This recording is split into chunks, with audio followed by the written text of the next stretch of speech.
Blue Ocean Shift, by Renee Mauborgne and W. Chan Kim. This summary is brought to you by Hook My Book. Blue Ocean Shift is a book about how to create a new market for your company. It is written by world-renowned professors W. Chan Kim and Renee Mauborgne, and it is packed with new research and examples of how leaders in diverse industries and organizations made the shift and created new markets. In the electric French fry maker industry, Grob and his team came up with a new way to make French fries without frying. They invented ActiFry, a fryer that uses only 1 tablespoon of oil to make 2 pounds of French fries and has fewer calories and fat than traditional French fries. ActiFry was a successful product. ActiFry shifted from competing in crowded existing markets to creating new market space. This is the Blue Ocean Shift. Blue Ocean Shift is a systematic process to move your organization from cutthroat markets with bloody competition, red oceans full of sharks, to wide-open blue oceans, or new markets devoid of competition. From market competing to market creating. The two assumptions organizational leaders often make are that market boundaries and industry conditions are given, and that to succeed within these constraints, an organization must make a strategic choice between differentiation and low cost. Differentiation is the ability to offer superior value to customers at a higher cost, while low cost is the ability to offer reasonable value at a lower cost. But an organization cannot stand out in both. If they do, they will be outperformed by their competitors who are positioned on the productivity frontier. These assumptions are the root of red ocean battles. By opening up a new value-cost frontier that is a leap beyond the existing industry productivity curve, a blue ocean is created and competition on the existing frontier is made irrelevant. The 3 key components of a successful blue ocean shift. The first component is adopting a blue ocean perspective, so that you expand your horizons and shift your understanding of where opportunity resides. An organization that is focused on opening up new value-cost frontiers thinks about things differently than organizations that are focused on just competing in their current markets. They raise different questions and see opportunities and risks in a new and innovative way. This allows them to conceive of different kinds and degrees of value to offer customers that others either can't see at all or dismiss as impossible or irrelevant. The second component is having practical tools for market creation with proper guidance on how to apply them to translate a blue ocean perspective into a commercially compelling new offering that creates new market space.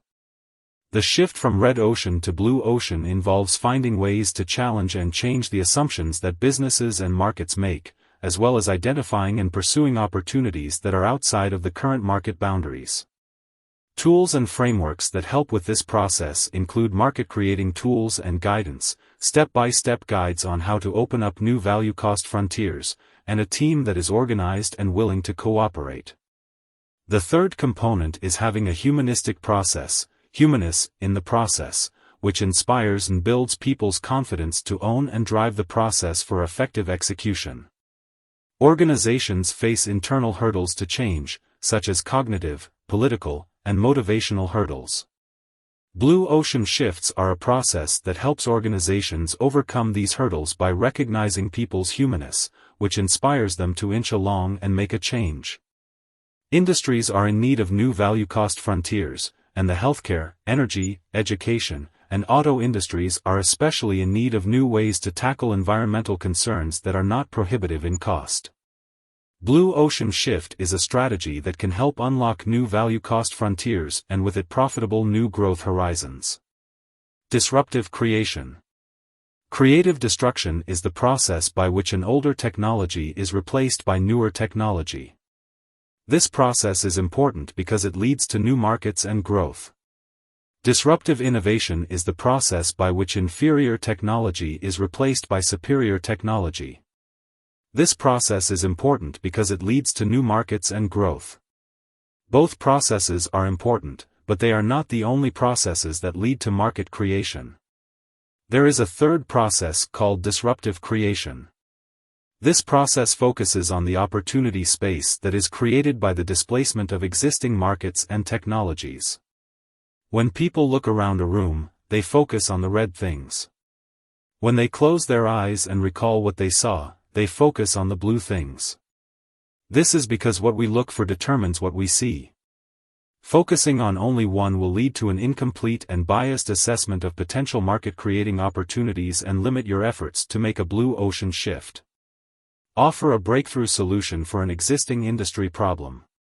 When an organization creates a breakthrough solution for an existing industry problem, it can strike at the core of existing firms and markets, either at the outset or over time. For example, in the early 20th century, when the CD replaced cassette tapes as the standard music medium. After that, the industry was disrupted and replaced with the iPod. Similarly, digital photography has replaced film photography. Identify and solve a brand new problem or seize a brand new opportunity. Non-disruptive creation is when an organization creates a new market or solves a problem that has not been previously addressed. This type of growth is non-disruptive to society because it creates new profits, jobs, and markets without destroying any of the existing industries. Areas like cybersecurity, obesity, lifelong learning, virtual reality, the environment, and health services provide ample new opportunities for non-disruptive creation. Redefine and solve an existing industry problem.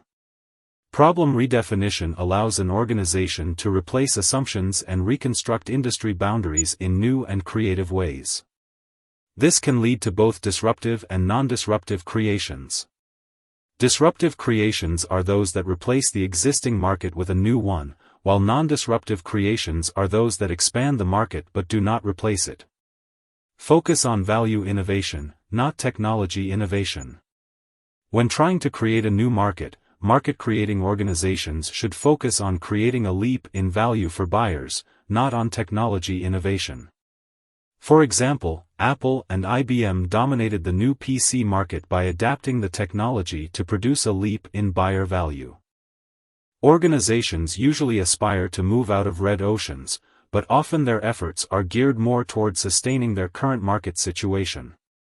This mismatch is due to the way people think about and manage market creation. Entrepreneurs are seen as the drivers of innovation, which leads to market creation, but market creation needs to be reliable and reproducible in order to be an integral part of an organization's strategy. Blue ocean strategies are built on concrete market-creating tools that systematically link innovation to buyer value. This process helps organizations achieve their ambition and overcome the forces and habits that keep them where they are. It also helps people to see beyond what is to what could be. The success of blue ocean strategies is ultimately a probability game, but adopting a mindset that supports blue ocean strategies is essential to setting the right direction for your own blue ocean shift. Blue ocean strategists see opportunities that others don't see because they ask different questions. They aren't taken in by what everyone else takes for granted, and they embrace a perspective that allows them to see the fallacies behind long-held assumptions and the artificial boundaries we unknowingly impose upon ourselves. Blue ocean strategists think differently than traditional business people in that they are not focused on trying to compete with other businesses, but rather on finding ways to make the competition irrelevant. Blue ocean strategists differ from competitive managers in that they are not focused on securing a competitive advantage. Their focus is on how to make the competition irrelevant by creating new demand. The blue ocean strategist seeks to create new demand by looking to non-customers. They recognize that extra demand is out there, waiting to be unlocked. By looking to non-customers and what turns them off about an industry, they begin to uncover the major pain points, like pity pleas, imposed by their industry that make people choose against it. In this way, they glean critical insight into how to open up new market space. People are paradoxical because they aspire to make a difference while also fearing they can't. People tend to cling to what they know instead of exploring what could be. This includes people at the top, whose egos are often the most fragile of all. This is because we are human and do not address these basic human truths, or assume them away, which is why many change efforts and attempts to drive organizations to become more creative and innovative fail. The 6 Paths framework was developed to demystify and structure the work of seeing opportunities where others see only red oceans of competition. This framework helps team members dive headfirst into the market and get their hands dirty to generate actionable insights for changing the strategic playing field. Industries offer products or services to solve buyer problems or address buyer needs. Alternatives to these industries can be found by asking buyers why they chose that industry and what benefits they see in it. Once these benefits are identified, interviewing buyers from the alternative industry can help identify why buyers trade across industries and what solutions are needed. Athletes often remind themselves that there is no gain without pain. The same is true when it comes to using the 6 Paths framework. The results are often eye-opening and often revelatory, but be prepared because generating those results takes time and effort in the form of multiple one-on-one interviews and observational fieldwork. Finally, the business model for a blue ocean move is to eliminate or reduce factors that add little value to buyers, and to create factors that provide a decisive leap in value. This is done by identifying factors that the industry currently competes on and invests in, factor elimination, and those that the industry currently underdelivers or fails to offer, factor creation. The target profit margin is set higher than what is reasonable, to stretch people to think outside of their usual practices. Once the target profit margin and target costing is determined, the business model can be formalized by determining the strategic price. End of the summary. Thanks for listening.